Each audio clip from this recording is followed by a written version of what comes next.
Welcome to the next class of motion. Today we are going to discuss equations of motion. For uniformly accelerated motion of an object along a straight line, we can easily correlate its velocity, acceleration and distance covered by it in a given time interval by a set of three equations. These equations are known as equations of motion.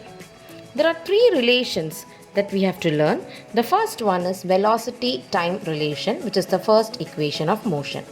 Let us consider an object moving with an initial velocity u and has acquired a final velocity v meter per second in time t.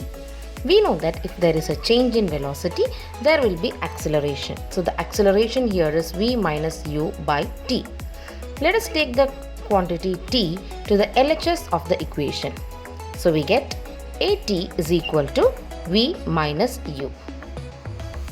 I'm just rearranging the equation so that I get the equation as v minus u is equal to at. So what is v from this equation? V is equal to u plus at. This is the first equation of motion, which gives the relationship between velocity and time. Equations of motion can also be derived graphically. Let us check how. Let us try to draw a graph for an object moving in uniform acceleration but has some initial velocity.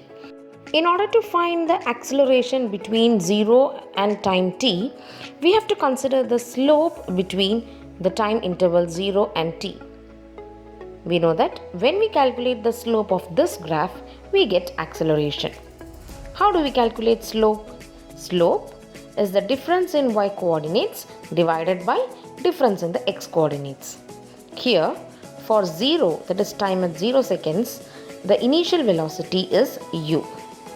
And at time t, the final velocity is v. So, y2 minus y1 will correspond to v minus u divided by t minus 0. This gives the equation as a is equal to v minus u by t, which again on rearranging, we will get the first equation of motion v is equal to u plus at. Let us see how to derive the position-velocity relation, that is the second equation of motion, graphically. Again, let us consider an object moving with initial velocity u meter per second, and after a time t, it acquires a velocity v meter per second and it has acceleration a. Now, let the object cover a distance s during the time interval t. How do we find the displacement or the distance covered by an object from velocity time graph? We know that area under the vt graph gives the value of distance or magnitude of displacement during a given time. Hence, distance or displacement traveled by the object will be the area of the graph of the moving object. Here, you have to find the area of the trapezium OABC. You can find the area of trapezium OABC in two ways. Either you can directly find the area of trapezium by using the mathematical formula, or you can divide the figure into two different figures, that is a combination of a triangle and a rectangle, find the individual areas and then add them. So here we are going for the second method, that is we are going to find the area of the trapezium by using or by adding the area of the triangle ABD and the area of the rectangle OADC. Okay, now what is the area of the rectangle? Its length into breadth. Here the length is OC and the breadth is OA. So it comes to OA into OC, and the area of a triangle is half BH. Here the base is AD and height is BD. So the displacement will be OA into OC plus half AD into BD. We know we use the letter S for denoting displacement. Now OA is actually the initial velocity u into OC is the time t plus half into again AD. Again it is time t. Now BD is the height of the triangle. Now the slope of this graph A, that is acceleration, is BD divided by AD. So from that we can know that BD is equal to A into t, that is AT.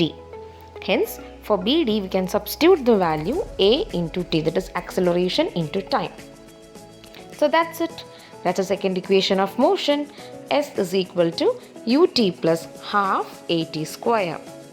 This equation gives a relation between the position and time of an object in motion. The third equation gives a relationship between position and velocity of an object.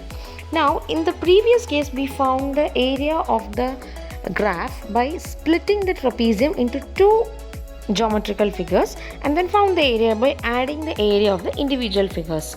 In order to find the third equation, we can use the direct formula of area of a trapezium. The area of a trapezium is given by the formula half a plus b into h, where a and b are the length of the parallel sides, and h is the height of the trapezium. So by substituting the values in the formula, it becomes half into OA plus CB into OC or into AD. Any height we can take. Now OA is initial velocity u, CB is the final velocity v, and OC is the time t. So we get S is equal to half into v plus u or u plus v into t. Now from the first equation of motion, we get that t is equal to v minus u by a. Substituting that value for t, we get the equation as S is equal to u plus v by 2 into v minus u by a. U plus v into v minus u. Do you recall some of your algebraic expression here? Yes, the answer comes to v square minus u square by 2a. So just rearrange the equation by taking 2a to the other side, and you get v square minus u square is equal to 2as, or v square is equal to u square plus 2as. This is the third equation of motion. So children, the relationship between time, distance, speed, acceleration of a moving body are expressed in terms of equations called as equations of motion. There are three equations of motion for a moving body. It is v is equal to u plus at, s is equal to ut plus half at square, and v square is equal to u square plus 2as. Now, in the next upcoming videos, we will see how to use this equation in solving numerical word problems associated with the chapter motion. Thank you for watching the video and wait for more videos of this chapter. Meanwhile, you can subscribe the channel and check more videos related to class 8, 9, 10 science.